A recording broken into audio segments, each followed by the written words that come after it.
Driving home from the mountain here, I've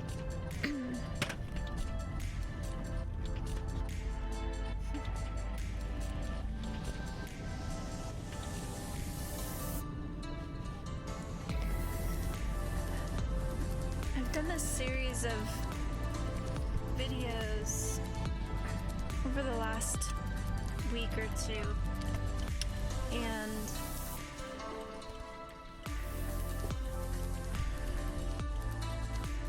it's so interesting to me how certain themes will come to my mind and stick with me for a while until I think until I process them fully. And I did a video, I don't even know, I think it was last week, and it was about giving grace to others. And it's a theme that has come up in my grief journey many times over the years. Things seem to cycle back around, every so often, and this one on grace is something that's been really powerful in my personal journey, simply for the fact that I believe that there's something almost, I don't want to say mystical, but it really is kind of a mystery to me. I'd love to hear other people's thoughts on this, but just how much choosing to focus on the good that is left in our lives and in our hearts and in the world around us, rather than letting thoughts of what no longer is consume us and all of our energy. And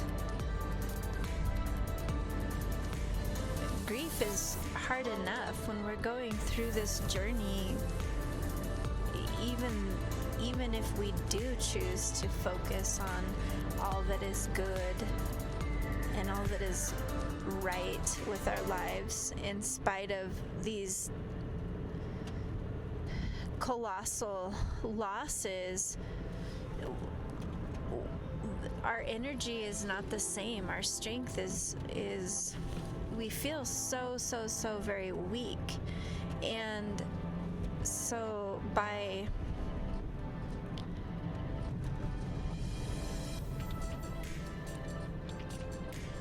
letting our grief consume us and blind us, sometimes it's hard. I shouldn't say letting, because I think that there are moments that we have to fight really hard to overcome that darkness that tries to take over. But it's hard enough, like even having our minds in a good place and doing our best to focus on the good that has been left and the good that we continue to find and receive. Our energy is still depleted because of our heartbreak. And so, as I mentioned, this theme, it's come back to me about being gracious and giving grace to others. I'm just in the very finishing touches of my publication that I've been working on, And I have chosen to focus on this topic, or at least touch on it. It's such it truly is a very deep topic that entails a lot of different nuances and pieces, but so I've touched on some of it, but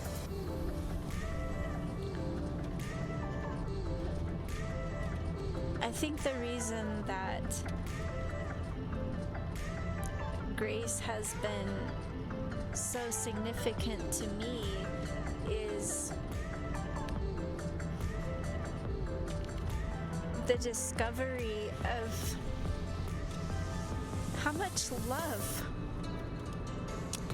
I felt coming from heaven simultaneously as I experienced the deaths of each of my children. And that love was so strong and so comforting and so complete. I can't say that everybody experiences what I experienced, but I have talked to others that have experienced this, and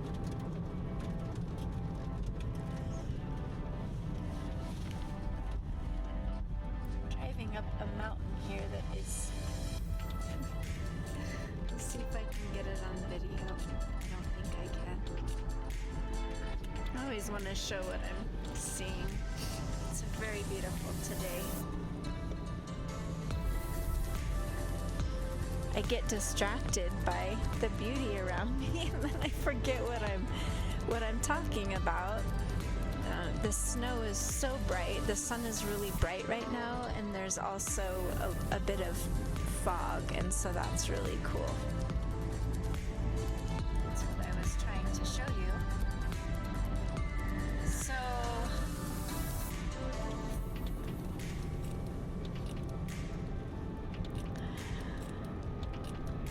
as we experience this immense love coming from God, precisely at the moment that we have lost what is most precious to us, to me it's just a testament of how much God loves us, and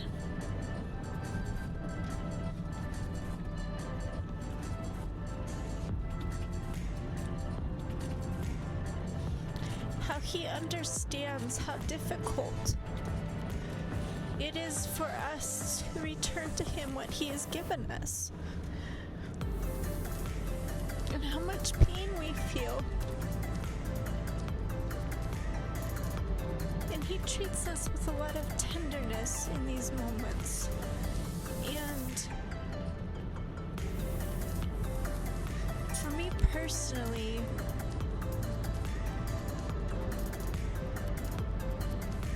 that I have not been a perfect person, I've not been a perfect mom or friend or daughter,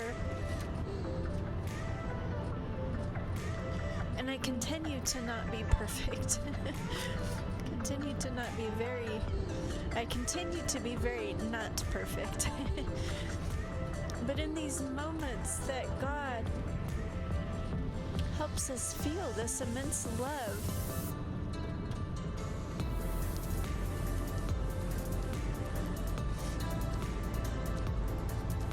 we can't help but feel love for others in these moments. And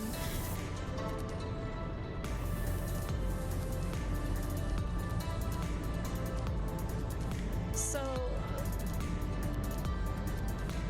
this month for me, I have been focusing on trying to give grace to others, to try to be more forgiving when they say mean things that they don't think are mean, because when you're grieving, we have very tender hearts, and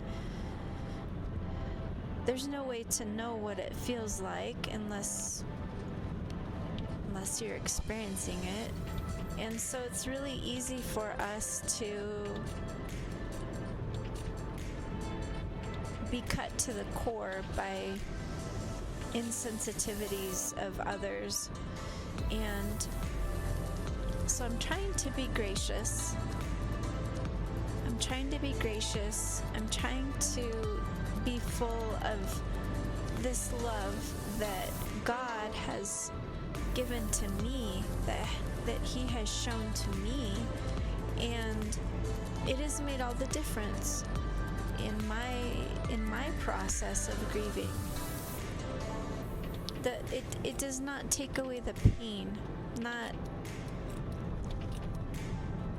in the least. It does not take away the pain, but it does grant me peace, and it helps. It acts as a soothing balm to my weary soul, to be able to pass on freely what has been freely given to me.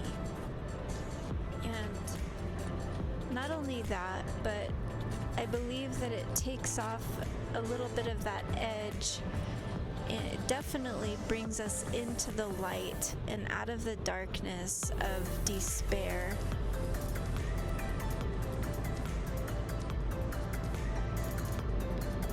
And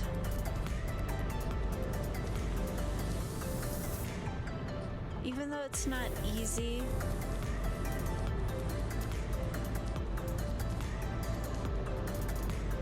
it's empowering, and being able to walk in a place of light in my grief is the one thing that I believe has helped me to be able to connect with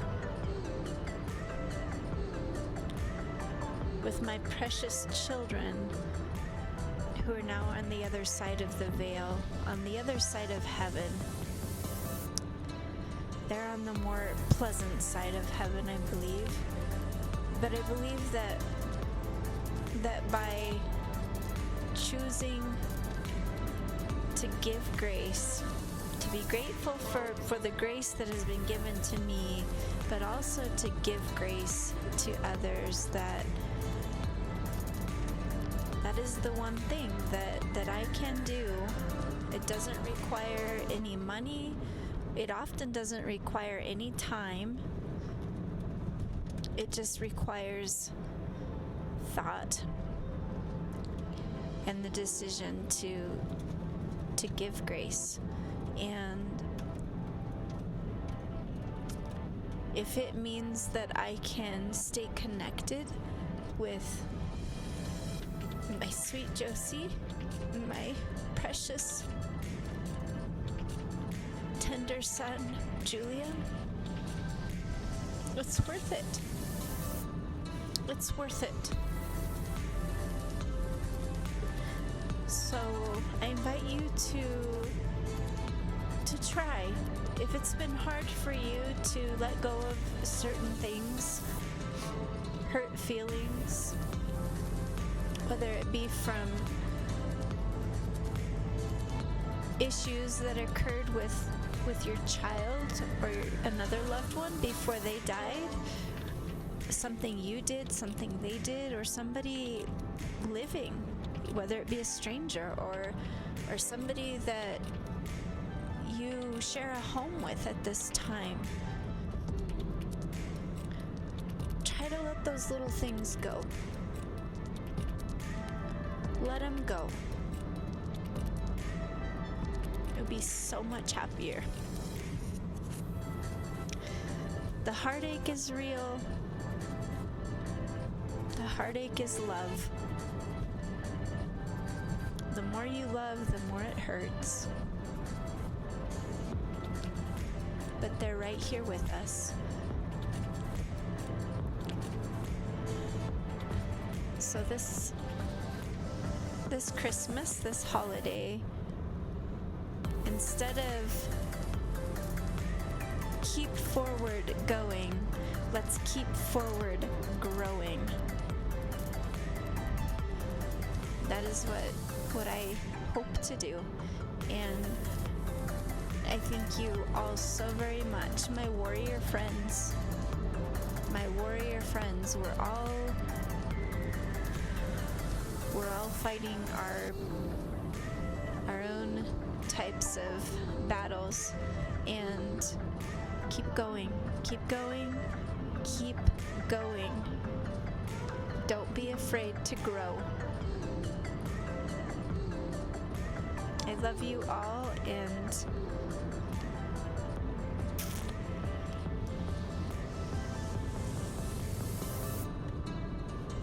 blessings. Blessings to you all.